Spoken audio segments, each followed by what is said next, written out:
Hello friends, आज हम बात करेंगे बारिश के मौसम में लंग्स की बीमारी या फेफड़ों की बीमारी से परेशान पेशेंट्स को क्या क्या चीज़ों का विशेष ध्यान रखना चाहिए ताकि लंग्स की कंडीशन खराब ना हो। हम सभी जानते हैं कि बारिश के टाइम इन्फेक्शंस का चांस ज़्यादा होता है, खासकर निमोनिया का, खांसी जुकाम का चांस ज़्यादा होता है।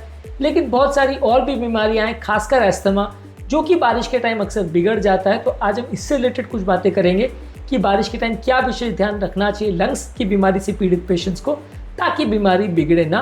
टॉपिक इंपॉर्टेंट है, इसलिए इसे अंत तक देखिएगा। टॉपिक पर जाने से पहले जो लोग हमारे चैनल पर नए हैं उन्हें रिक्वेस्ट करूँगा कि चैनल को सब्सक्राइब करें, वीडियोस को लाइक करें, शेयर करें, फॉलो करें, कमेंट करें, पूरा देखें। तो बिना समय बिगाड़े चलिए शुरू करते हैं कुछ इंपॉर्टेंट टिप्स पर।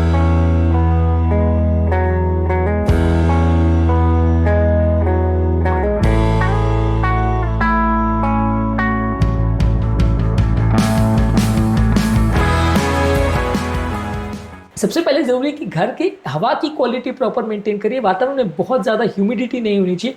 डीह्यूमिडिफायर का प्रयोग कर सकते हैं। ज़्यादा ह्यूमिडिटी में फंगल इन्फेक्शन ज़्यादा होते हैं। ये अस्थमा के पेशेंट्स और लंग डिजीज़ वाले पेशेंट्स के लिए अच्छे नहीं हैं, ये नुकसान करते हैं। इसके अलावा बारिश के टाइम लंबे समय तक अगर घर बंद रहता है तो उससे भी फंगल इन्फेक्शन वगैरह ज़्यादा होते हैं। तो घर में जब भी थोड़ी सी धूप निकले थोड़ा वेंटिलेशन वगैरह रखिए ताकि बाहर की जो हवा है वो अंदर आ सके, अंदर की जो खराब हवा है वो बाहर जा सके। इससे भी इन्फेक्शन और प्रॉब्लम्स होने का चांस कम हो जाता है। इसके अलावा घर के जो फिल्टर्स वगैरह लगे हुए हैं या एसी के जो फिल्टर्स हैं उनको क्लीन और रिप्लेस ज़रूर करिए, क्योंकि फिल्टर्स में जमा कई बार कचरा जो होता है उसमें भी कई बार साथ में फंगस इन्फेक्शन हो जाता है और वो हवा जब अंदर आती है तो इन्फेक्शन बढ़ा देती है, एलर्जी ज़्यादा करवाती है। तो इससे कई बार आपकी रेस्पिरेटरी कंडीशन बिगड़ सकती है और ये इन्फेक्शन कई बार आपकी प्रॉब्लम बढ़ा सकते हैं। इसके अलावा अलग अलग तरह के इन्फेक्शन से बचने के लिए ज़्यादा पानी में मत भीगिए। इसके अलावा फ्लू और कोविड जैसे वायरसेस जो बारिश के टाइम अक्सर परेशान कर सकते हैं, इनसे वैक्सीनेशन करा के रखिए ताकि ये आपको निमोनिया ना करवा दें। इसके अलावा हाथों का और पाँव का और शरीर के हाइजीन और क्लीनिनेस का प्रॉपर ध्यान रखिए। यदि आप अपने आप को इन्फेक्शन से बचाना चाहते हैं तो साफ सफाई का विशेष ध्यान रखिए, क्योंकि कंटैमिनेटेड फूड और सरफेस से शरीर में इन्फेक्शन चले जाते हैं और ये आपकी लंग्स को अफेक्ट कर सकते हैं। यदि किसी ऐसे व्यक्ति के संपर्क में आप आते हैं जिसको ऑलरेडी इन्फेक्शन है तो इन्फेक्शन फैलने का खतरा आपको हो सकता है, खासकर खांसी या छींकने से। तो उसके संपर्क में हमेशा मास्क का प्रयोग करें। कोविड ने एटलीस्ट ये काम तो ज़रूर किया कि हमें इस बारे में काफ़ी सजग कर दिया कि इन्फेक्शन इस तरह से फैल सकते हैं। इस मामले में प्रॉपर ध्यान रखेंगे तो एटलीस्ट इनके फैलने का चांस कुछ कम हो जाएगा। इसके अलावा व्यक्ति की कैसे ब्रीदिंग का पैटर्न है उसको प्रॉपरली मॉनिटर करिए। यदि आपके पास अस्थमा वगैरह का प्रॉब्लम है तो कैसा उसका सांस लेने का पैटर्न है, शुद्ध गति है, श्वास गति बढ़ तो नहीं है, उसके कैसे लक्षण है, इस पर विशेष ध्यान रखिए। और यदि उसको अस्थमा के लिए कोई दवाइयाँ चल रही है तो उसको प्रॉपरली कंटिन्यू करिए। इस तरह की दवाइयों को मिस करेंगे, खासकर उससे रिलेटेड इनहेलर्स और स्टेरॉइड्स को, तो कंडीशन बिगड़ने का अंदेशा रहता है। इसके अलावा प्रॉपरली ड्रेस करिए, रेन कोट्स का, छातों का, ये सब चीज़ों का प्रयोग करिए। ज़्यादा समय तक यदि आप गीले रहेंगे तो मॉइस्चर की वजह से इन्फेक्शन होने का चांस बढ़ जाता है। तो इसलिए प्रॉपर्टी को प्रॉपरली क्लीन करना और ड्राई रखना ज़रूरी है। और अगर किसी जगह पे आप ज़्यादा समय तक रह रहे हैं जहाँ वातावरण बहुत सीला है या डैम्पनेस वह है तो वहाँ पे भी थोड़ा अवॉइड करिए उस जगह पे जाना, क्योंकि ये सारी चीज़ें लंग के इन्फेक्शन और एलर्जी को ट्रिगर कर सकती हैं, जो कि हेल्थ के लिए अच्छा नहीं है। इसके अलावा हेल्दी डाइट लीजिए जिसमें फल, सब्जियाँ, antioxidants, vitamins, minerals, healthy fibres और हेल्दी फैट्स है, ये सारी चीज़ें हो। ये आपके बॉडी में इम्यूनिटी को इंप्रूव करते हैं और इन्फेक्शन से आपको बचाने में मदद करते हैं। तेल, घी वाली चीज़ें, प्रोसेस्ड फूड्स और बहुत ज़्यादा शुगर और नमक वाली चीज़ें हैं, ये सारी चीज़ों को अवॉइड करिए। ये बॉडी में इन्फ्लेमेशन करते हैं, इससे आपकी ओवरऑल कार्डियोवैस्कुलर कंडीशन कॉम्प्रोमाइज़ हो सकती है। हाइड्रेशन भी प्रॉपर मेंटेन करिए। पानी ज़्यादा मात्रा में पीने से शरीर का हाइड्रेशन मेंटेन होता है। यदि बॉडी डिहाइड्रेटेड होती है तो बॉडी की इम्यूनिटी कॉम्प्रोमाइज़ होती है, बॉडी के मेटाबॉलिक पैरामीटर्स कॉम्प्रोमाइज़ हो सकते हैं। इसकी वजह से भी कई बार आपको इन्फेक्शन या होने का चांस बढ़ता है। इसलिए पानी ज़्यादा मेंटेन करिए। जो आपकी लंग की जो नलियाँ होती है उसके अंदर जो म्यूकस होता है वो भी डिहाइड्रेशन की वजह से सूख जाता है, जिसकी वजह से इन्फेक्शन ज़्यादा हो सकते हैं। और इन्फेक्शन से बचने के लिए आपको इसको हाइड्रेटेड या गीला रखना ज़रूरी है, इसलिए थोड़ा ज़्यादा पानी पीजिए। इसके अलावा ज़रूरी ये है कि बारिश के टाइम आपको प्यास क्योंकि कम लगती है वातावरण में मॉइस्चर या नमी होने की वजह से, तो भले प्यास ना भी लगे तो भी आपको थोड़ा 2-3 लीटर पानी पीते रहना है। इससे बॉडी का हाइड्रेशन मेंटेन रहता है। बारिश के दौरान आपकी एक्सरसाइज कॉम्प्रोमाइज़ हो जाती है, आप बाहर नहीं जा पाते, इसकी वजह से रेस्पिरेटरी इन्फेक्शन और प्रॉब्लम्स होने का चांस बढ़ जाता है। आपकी ओवरऑल फिटनेस कॉम्प्रोमाइज़ हो जाती है। तो इसलिए घर पर ही एक्सरसाइज करिए।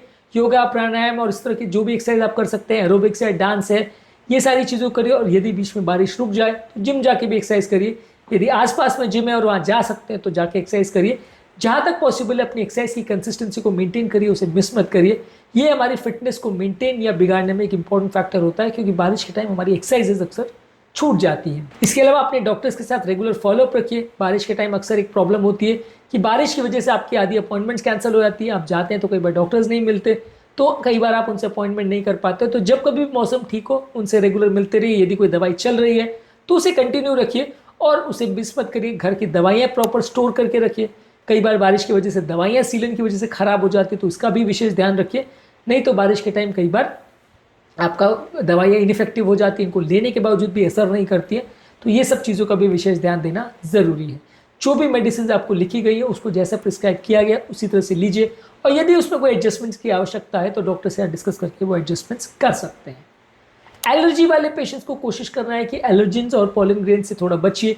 घर के दरवाजों को थोड़ा बंद रखिए और बहुत ज़्यादा ऐसे वातावरण में जहाँ स्ट्रॉन्ग केमिकल्स की स्मेल आ रही है या धुआं आ रहा है या केमिकल फ्यूम्स आ रहे हैं, ये सारी चीज़ों से बचिए। ये आपके अस्थमा को थोड़ा बिगाड़ सकते हैं। मेंटल स्ट्रेस और मानसिक तनाव को भी कम रखिए। यदि मानसिक तनाव बहुत ज़्यादा है और नींद प्रॉपर नहीं हो रही है तो बॉडी में मौजूद ये स्ट्रेस हार्मोन्स भी आपकी बॉडी की इन्फ्लेमेशन बढ़ा सकते हैं। इसकी वजह से भी आपकी कई तरह की बीमारियां हो सकती है, तो इसको भी कम रखिए। बारिश के टाइम आपका स्ट्रेस बढ़ने का एक और कारण रहता है कि आप फ्रेंड्स, फैमिली और रिलेटिव के साथ कनेक्ट नहीं कर पाते, बात नहीं कर पाते। तो रेगुलरली फ़ोन पर या वीडियो कॉल पर उनके साथ चैट करते रहिए, तो थोड़ा सा एटलीस्ट आपका मन लगा रहेगा और आप डिप्रेशन में नहीं जाएंगे। ये सारे साइकोलॉजिकल प्रॉब्लम्स भी कई बार आपकी प्रॉब्लम्स को बढ़ा देते हैं। इसके अलावा ज़रूरी है कि घर के सारे मेंबर्स और पेशेंट को बीमारी के बारे में, उसके इश्यूज़ के बारे में, मैनेजमेंट के बारे में और इमरजेंसी मैनेजमेंट के बारे में पूरी जानकारी होनी ज़रूरी है। यदि आप बीमारी के कॉन्सेप्ट को समझेंगे, उसके मैनेजमेंट को समझेंगे, तो मैनेज करना थोड़ा ईजी हो जाता है। प्रॉब्लम्स और कॉम्प्लिकेशंस होने का चांस थोड़ा कम हो जाता है। तो इसलिए पेशेंट का और पेशेंट के रिलेटिव्स का, फैमिली मेंबर्स का प्रॉपर एजुकेशन होना बीमारी के संदर्भ में ज़रूरी है। काफ़ी स्टडीज़ में ऐसा देखा गया है कि ज़्यादातर बीमारी वाले पेशेंट्स यदि वो प्रॉपरली खुद को एजुकेट करते हैं तो बीमारी मैनेज करना अक्सर काफ़ी ईजी हो जाता है, काफ़ी कॉम्प्लिकेशंस होने का चांस कम हो जाता है। आज के टॉपिक में हमने बात करी लंग्स की या फेफड़ों की बीमारी वाले पेशेंट्स को बारिश के टाइम क्या क्या चीज़ों का विशेष ध्यान रखना चाहिए ताकि बारिश के टाइम उनकी हेल्थ ना बिगड़े।